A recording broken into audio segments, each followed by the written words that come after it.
ৰাজ্যত অব্যাহত আছে তৃতীয় পৰ্যায়ৰ লকডাউন।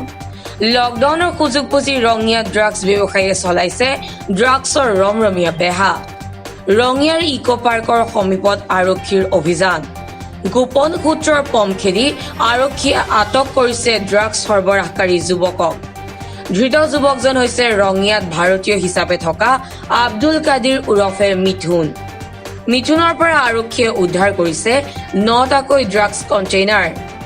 লগতে আৰক্ষীয়ে উদ্ধাৰ কৰিছে ড্ৰাগছ বিক্ৰী কৰা অৱস্থাত ব্যৱহাৰ কৰা AS01BE2491 নম্বৰৰ এল্টো K10 বাহনখন। উল্লেখযোগ্য যে ৰঙিয়াৰ বিভিন্ন ঠাইত সুলভ মূল্যৰ দোকানৰ দৰে পোৱা যায় ড্ৰাগছ। তাৰ পিছত আৰক্ষীয়ে লকডাউনৰ সময়ত আটক কৰিছে এজন ড্ৰাগছ সৰবৰাহকাৰী যুৱকক। সৰবৰাহকাৰী যুৱকজন ৰঙিয়া থানাত আৰক্ষীয়ে জেৰা অব্যাহত ৰাখিছে। হয়তো আৰক্ষীৰ সঠিক তদন্তত ওলাই পৰিব ড্ৰাগছ সৰবৰাহত জড়িত আন সকল ৰৌ বৰালি। আমাৰ এটা ইনফৰমেশ্যন এটা আছিলে ৰঙিয়াত এনেকৈ ড্ৰাগছৰ এটা আকৌ নতুনকৈ আৰম্ভ হৈছে। তো আজি আমি ৰাতিপুৱাৰ পৰা চিভিল ড্ৰেছত আমাৰ এটা পাৰ্টি মোতায়েন কৰা হৈছিলে আৰু 9টা বজাৰ পৰাই, আৰু অৱশেষত আমি এজন ল'ৰাক কাৰ্য কৰিবলৈ সক্ষম হৈছোঁ।